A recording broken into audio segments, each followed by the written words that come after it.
Bonsoir à tous. Ouvrons notre édition en République démocratique du Congo où les violences se poursuivent au lendemain des débordements meurtriers survenus en marge de la grande mobilisation contre le maintien au pouvoir du président Joseph Kabila au terme de son mandat. Ce mardi, 3 des sièges de partis d'opposition ont été brûlés, parmi eux celui de l'Union pour la démocratie et le progrès social. Explication. 2 corps calcinés, 3 grands brûlés découverts par les travailleurs des Nations Unies.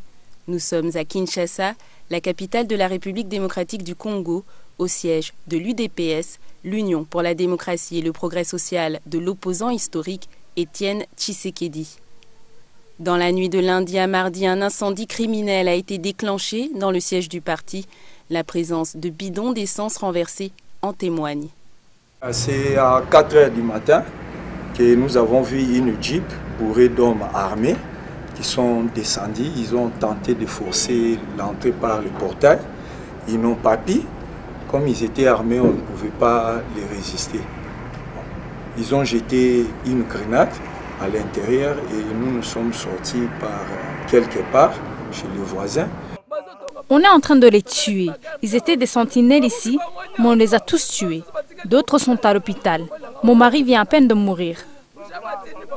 Est-ce qu'on répond, un État normal répond par des représailles? Donc ici, vous voyez qu'on n'a pas affaire à un État.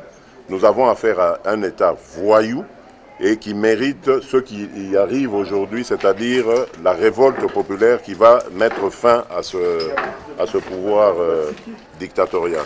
Des représailles, Félix Tshisekedi fait par là référence aux incendies qui ont dévasté lundi plusieurs bâtiments de partis politiques de la majorité présidentielle.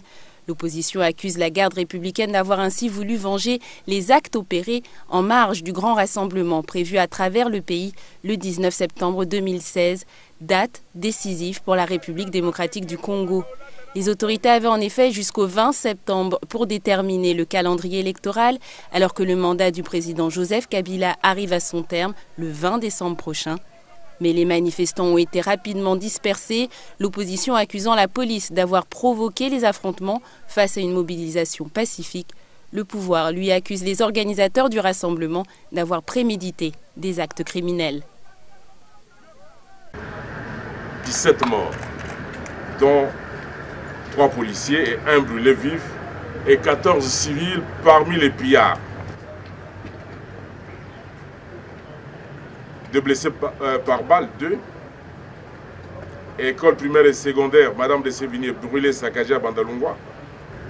Le gouvernement ne fléchira pas devant les intimidations des maîtres chanteurs qui redoutent les issues électorales qui pointent à l'horizon. Ceux qui ont été à la base de ces actes criminels doivent savoir qu'ils n'échapperont pas à la rigueur de la loi sans omettre les suites civiles des biens qu'ils ont endommagés. Je vous remercie.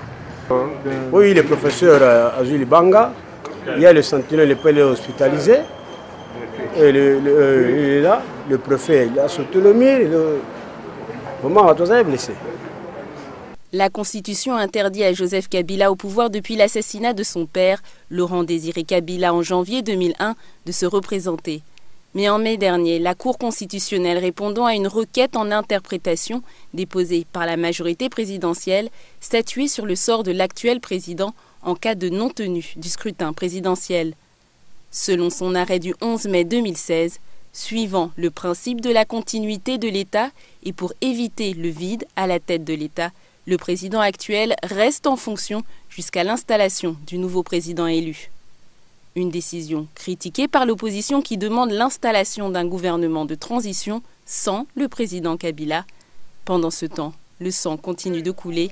L'organisation non gouvernementale Human Rights Watch a établi un bilan de 37 morts, dont 17 pour la seule journée de ce mardi. L'opposition dénonce la mort d'une 50aine de personnes.